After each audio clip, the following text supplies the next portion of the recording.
నమస్తే, welcome to Suman TV.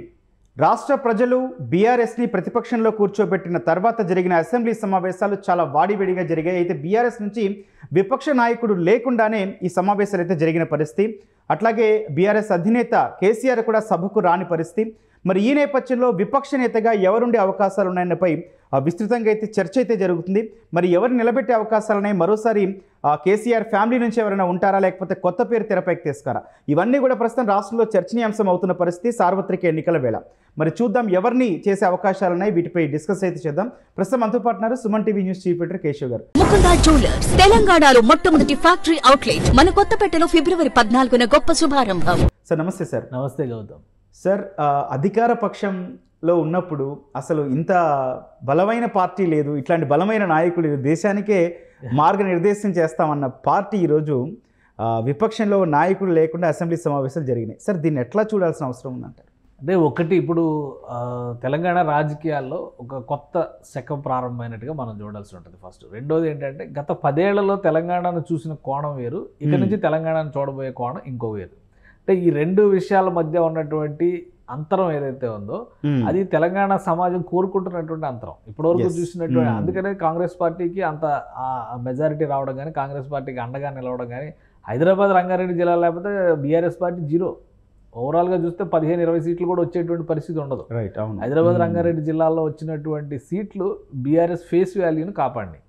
So ఇది తెలంగాణ మొత్తానికి వర్తిస్తుందా అంటే ఇక్కడ అవకాశం లేదు. నల్గొండ జిల్లా సభ చేసిన తర్వాత బీఆర్ఎస్లో జరిగినటువంటి ఒక అంతర్మదనం, అలానే కాళేశ్వరం ప్రాజెక్టు దాని కౌంటర్ స్ట్రాటజీగా కాళేశ్వరం ప్రాజెక్టు సందర్శన పెట్టిన తర్వాత కాంగ్రెస్ పార్టీ ఎంత ఆవేశంగా ఉందనేటువంటి విషయం కూడా బీఆర్ఎస్ పార్టీ నేతలకి ఒక స్పష్టత తీసుకొచ్చినటువంటి పరిస్థితి ఉంది.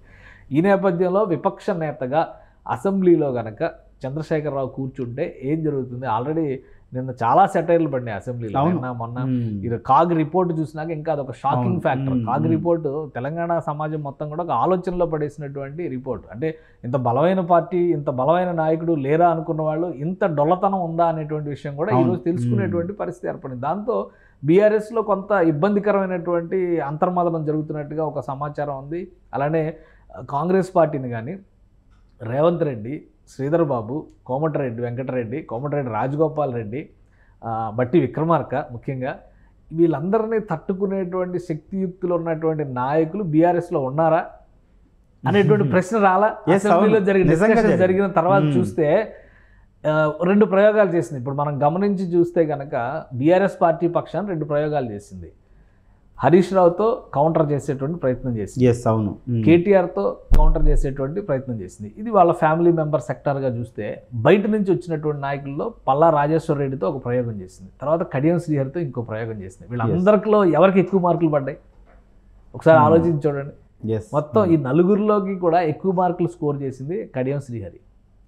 మిగతా మీరు తెలంగాణ ప్రజలందరూ కూడా అసెంబ్లీ చూసిన వాళ్ళందరికీ కూడా అర్థమయ్యేది ఏంటంటే, హరీష్ రావుని చాలా స్ట్రాంగ్గా కామెంట్ చేశారు. చివరికి హరీష్ రావు ఎంతవరకు వెళ్ళిపోయారంటే, రేవంత్ రెడ్డి రాజీనామా చేస్తే నేనే ముఖ్యమంత్రిగా కూర్చుంటానంటే అదే చాలా విచిత్రంగా అనిపించింది. అందరూ కూడా నువ్వు ఈ పార్టీకి ముఖ్యమంత్రి అవ్వాల్సిన నిజంగా బయటికి రాని చెప్పినా వాళ్ళు పిలిచారు. సో అది ఏ రకంగా చూసినా కానీ కేసీఆర్ ఫ్యామిలీని టార్గెట్ చేసే విధంగా ఉంది. కానీ ఒక్క కడియం శ్రీహరిని డామినేట్ చేయడానికి చాలా ఇబ్బంది పడ్డటువంటి పరిస్థితి కాంగ్రెస్ పక్షానికి కూడా ఉంది. అందుకనే ఇప్పుడు బీఆర్ఎస్ పార్టీ అంతర్మదనంలో ఉంది. పాత స్ట్రాటజీనే మళ్ళీ కొత్తగా అమలు చేసేటువంటి అవకాశాలు 99% ఉన్నాయి. కేసీఆర్ గారు విపక్ష నేతగా అసెంబ్లీలో అడుగు పెట్టేటువంటి అవకాశం కనిపించట్లేదు. ఆయన కనుక అసెంబ్లీలో ఉంటే ఏపీ అసెంబ్లీ సీన్స్ రిపీట్ అవుతాయి. ఇక్కడ చంద్రబాబు నాయుడు అసెంబ్లీలో విపక్ష నేతగా కూర్చుంటే, చంద్రబాబు నాయుడు చాలా ధైర్యం చేశారు. ఇప్పుడు మామూలుగా ఆయనకి 23 మంది సభ్యులు, 151 మంది అసెంబ్లీలో ఆ ఎమ్మెల్యేలు ఎదుర్కొనేటువంటి క్రమంలో 23 మంది సభ్యులు నమ్ముకొని ఆయన అసెంబ్లీలోకి వెళ్ళి కూర్చోవడం కూడా సాహసం. అది ఇక్కడ 39 మంది సభ్యులు ఉన్నా కానీ 64 మంది 65 మందిని ఎదుర్కోవడానికి ధైర్యం సరిపోవట్లేదు ఇక్కడ బీఆర్ఎస్ పార్టీకి. అందుకే కేసీఆర్ గారు అడుగు పెట్టే అవకాశాలు చాలా తక్కువ ఉన్నాయి. కాగిచ్చిన రిపోర్టు మొత్తం అక్షంతలు వేసినటువంటి పరిస్థితి. కాళేశ్వరం ప్రాజెక్ట్ ఒక్కటి చాలు. మేడిగడ్డలో వచ్చిన పగుళ్ళు బీఆర్ఎస్ పార్టీకి వచ్చినటువంటి బేటలో ఒకటే. ఎలక్షన్స్ ముందర జరిగినటువంటి పరిణామం. అక్కడి నుంచి ఇక్కడ వరకు ఇప్పటివరకు ఏదైతే అద్భుతం అని చెబుతూ కేసీఆర్ గారు కానీ బీఆర్ఎస్ పార్టీ కానీ వచ్చిందో అవన్నీ అభూత కల్పనలు అని చెప్పడంలో కాంగ్రెస్ పార్టీ సక్సెస్ అయింది. దానికి యథార్థంగా ఆధారాలు స్పష్టంగా బయట దొరికినటువంటి పరిస్థితి ఉంది. కాబట్టి ఇప్పుడు ఆయన అసెంబ్లీలో ఎదుర్కోవడం కష్టంగా ఉంటుంది. అందుకనే పాత స్ట్రాటజీ. అంటే గతంలో బీఆర్ఎస్ పార్టీ ఏమని నమ్మించింది అంటే టీఆర్ఎస్గా ఉన్నప్పుడు ఏమని నమ్మించింది, రాష్ట్రం ఏర్పడితే దళితుడే ముఖ్యమంత్రి అన్న. అదే కోణంలో విపక్షానికి ఆయన టీఆర్ఎస్ ఎల్పీకి నేతృత్వం వహించిన వాళ్ళందరూ ఎవరు బీసీ ఎస్సీ సామాజిక వర్గాల వాళ్ళే కదా. మొదట్లోనేమో విజయరామారావు గారు, ఆయన ఇప్పుడు ఎక్కడున్నారో కూడా పాపం తెలియని పరిస్థితి వచ్చింది. బీజేపీలో ఆయన కంటెస్ట్ చేసి కూడా ఓడిపోయాడు మొన్న వరంగల్ నుంచి. ఆయన లీడ్ చేశారు పార్టీని 2004 నుంచి. తర్వాత 2009 తర్వాత జరిగినటువంటి పరిణామాల్లో ఈటల రాజేందర్ లీడ్ చేశారు. ఈయన ఎక్కడికి వెళ్ళలేదు, ఈయన కూడా బీజేపీలోనే ఉంటాడు ఈయన. సో మళ్ళీ అదే ఒకసారి తీసి అదే అస్త్రాన్ని ప్రయోగించేటువంటి క్రమంలో కడియం శ్రీహరిని విపక్ష నేతగా కూర్చోబెట్టేటువంటి అవకాశాలు చాలా ఎక్కువగా ఉన్నాయి. కేసీఆర్ గారు ప్రధాన ప్రతిపక్ష నేతగా అక్కడ కూర్చునేటువంటి ఛాన్సెస్ చాలా తక్కువగా ఉన్నాయి. ఆ విషయాన్ని అధికారికంగా ప్రకటించడానికి కొంత సమయం పట్టొచ్చు.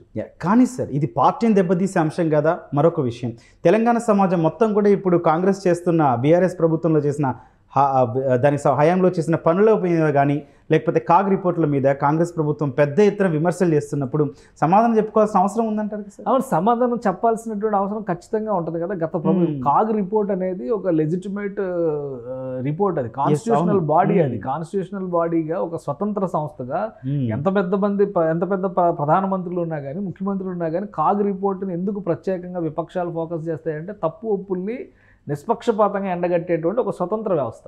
సో కాగ్ అనేక అంశాలని లేవనెత్తింది. మీరు విద్యారంగానికి అసలు మీరు పెట్టిన డబ్బులు చాలా తక్కువ, హెల్త్కి ఆరోగ్య రంగానికి మీరు పెట్టిన డబ్బులు చాలా 4% పెట్టారు హెల్త్కి సంబంధించి.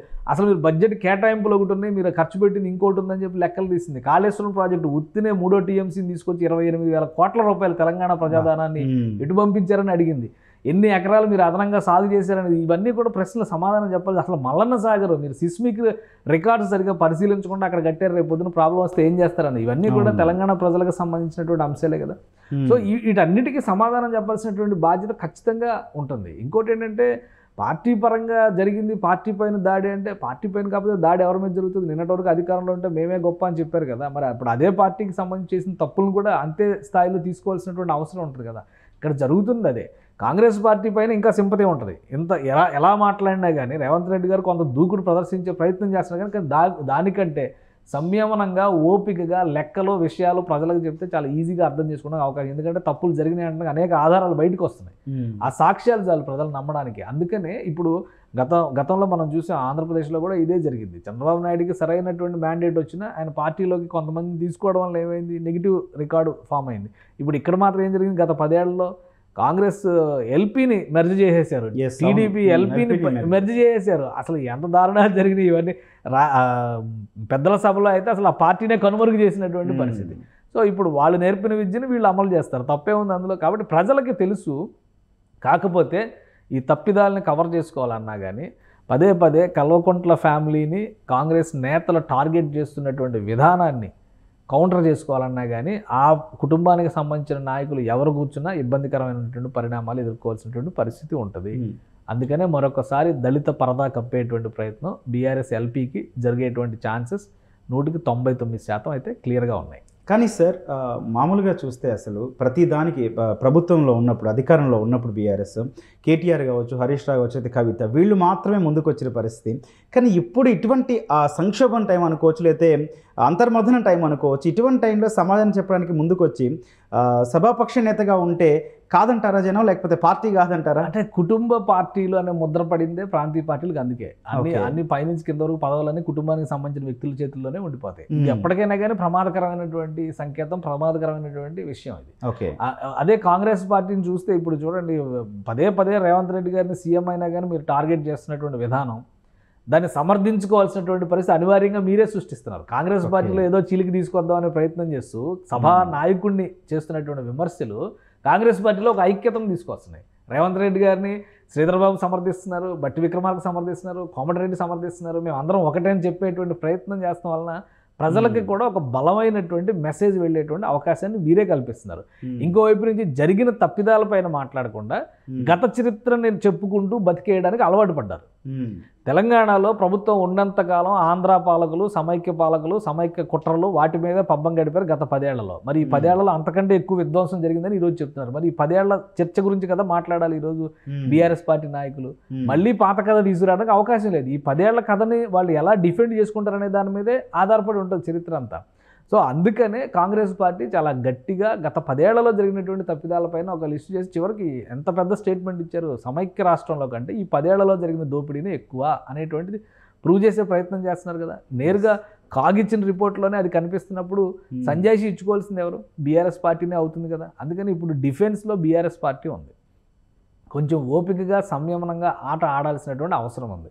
కానీ వీళ్ళు మొదటి రోజు నుంచి మీ గవర్నమెంట్ కూలిపోద్ది, 6 నెలలు ఉండవు, 2 రోజులు ఉండవు కుర్చీలు అని చెప్పారంటే దానికి తగ్గట్టుగానే కాంగ్రెస్ పార్టీ నాయకత్వం కూడా సమాధానం చెప్తుంది.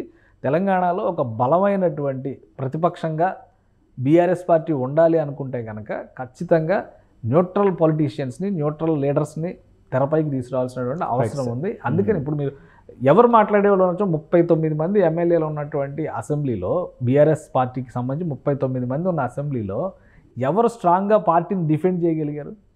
ఆ రోజు గవర్నమెంట్ తీసుకున్న నిర్ణయాలు అద్భుతం అని చెప్పగలిగిన దమ్ము ఎవరిలో ఉంది? హరీష్ రావుని క్వశ్చన్ చేశారు వాళ్ళు, కేటీఆర్ని క్వశ్చన్ చేశారు. వీళ్ళందరూ భాగస్వాములు అయిపోతున్నారు కదా. అందుకని ఒక న్యూట్రల్ ఫేస్ కోసం ఇప్పుడు బీఆర్ఎస్ పార్టీ అనివార్యంగా ఆధారపడాల్సినటువంటి పరిస్థితి ఉంది. అక్కడ ఉన్నటువంటి నాయకత్వంలో కడియం శ్రీహరికి ఉన్నటువంటి అనుభవం కావచ్చు, సబ్జెక్ట్ కావచ్చు, ఆయన మాట్లాడేటువంటి విధానం కావచ్చు, మిగతా వాళ్ళకంటే కూడా ఎక్కువ స్కోర్ చేసేటువంటి అవకాశం ఉంటుంది. కాబట్టి ఆయనని బహుశా ఎల్పీ లీడర్గా, విపక్ష నేతగా అపాయింట్ చేసేటువంటి అవకాశాలు ఎక్కువ కనిపిస్తున్నాయి. విపక్ష నేతగా కేసీఆర్ అసెంబ్లీలో అడుగుపెట్టేటువంటి ఛాన్సెస్ చాలా తక్కువ ఉన్నాయి. ఈ అనుభవాలు రీత్యా చూస్తే కనుక రేపు పార్లమెంట్కి పోటీ చేసి ఆయన పార్లమెంట్కి వెళ్ళినా కానీ ఆశ్చర్యపోవాల్సినటువంటి అవసరం లేదు. Right sir, thank you. చూద్దాం. రైట్, మొత్తంగా బీఆర్ఎస్ఎల్పీ లీడర్గా అయితే కడియం శ్రీహరి పేరు ఎక్కువగా వినిపిస్తోంది. అయితే పార్టీకి సంబంధించి నిర్ణయాలు కావచ్చు, ఇవన్నీ కూడా ఇన్ని రోజులు కుటుంబ సభ్యులు అంటే హరీష్ రావు కావచ్చు, కేటీఆర్ కావచ్చు, ఇట్లాంటి వాళ్ళు చేసి ఇటువంటి కీలక టైంలో అది కూడా కాంగ్రెస్ పలు రకాల ప్రశ్నలు సంధిస్తోంది. బీఆర్ఎస్ ప్రభుత్వ హయాంలో ఉన్న లోటుపాట్లన్నిటి కూడా సభ ముందుకు తెస్తున్న పరిస్థితిలో కడియం శ్రీహరి మరి బీఆర్ఎస్ ఎల్పీని ఏ విధంగా ముందుకు తీసుకెళ్తారో కూడా చూద్దాం. Thank you.